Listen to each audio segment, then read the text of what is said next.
Bonjour, voici une vidéo qui analyse la superposition de deux SMI de périodes différentes. Donc, devant nos yeux, deux graphiques, l'un de 30 minutes, l'autre de 5 minutes, portant sur le YM. Le 5 minutes a été obtenu à partir de la duplication du 30 minutes. Nous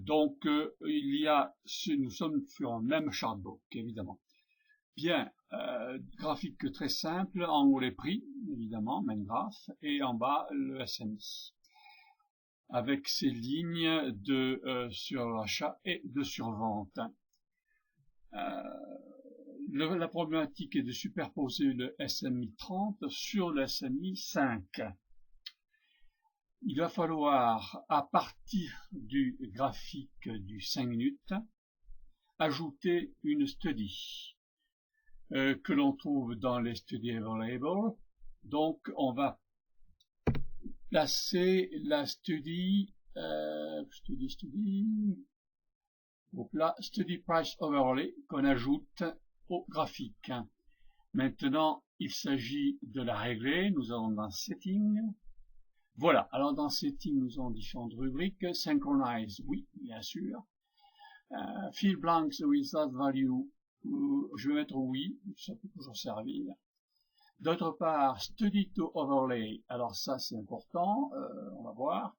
Nous sommes donc amenés à transférer sur le SMI 5 le SMI du 30. Donc à partir du YM de 30 minutes, nous allons choisir son Stochastic Momentum Indicator pour le transfert. Voilà, là c'est à peu près bien réglé, sauf que on vérifie que nous sommes bien toujours dans la région 2. Et important, il faut régler l'échelle, donc on la règle sur automatique. Ça va bien nous arranger parce qu'il va y avoir concordance des lignes de surachat et de survente. Sinon, avec d'autres réglages, il y a discordance, enfin des niveaux différents. On marque OK. Et on va voir ce que ça donne. Alors, OK, et Apply. Voilà, et nous sommes donc avec la superposition du SMI 30 minutes sur le SMI 5 minutes. Voilà. Alors, que peut-on tirer de cela?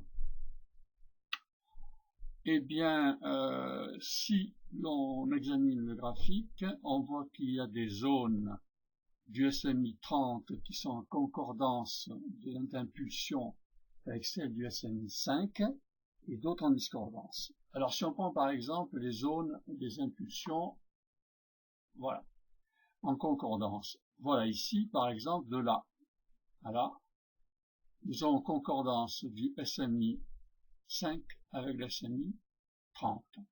Et nous constatons que si nous avions pris une position à l'achat ici, au début de la concordance, et que nous ayons vendu à la fin de la concordance, nous aurions engrangé une différence satisfaisante dans les prix. Encore une autre caractéristique, une autre phase, par exemple ici, là je prends position dès le début de la concordance, et je lâche à la fin de la concordance. Voilà, c'est bon. Hein. Alors maintenant, on va examiner les zones de discordance, c'est-à-dire zones où nous avons par exemple le SMI qui est ascendant, le SMI 30 qui est ascendant, et le SMI 25 qui est descendant.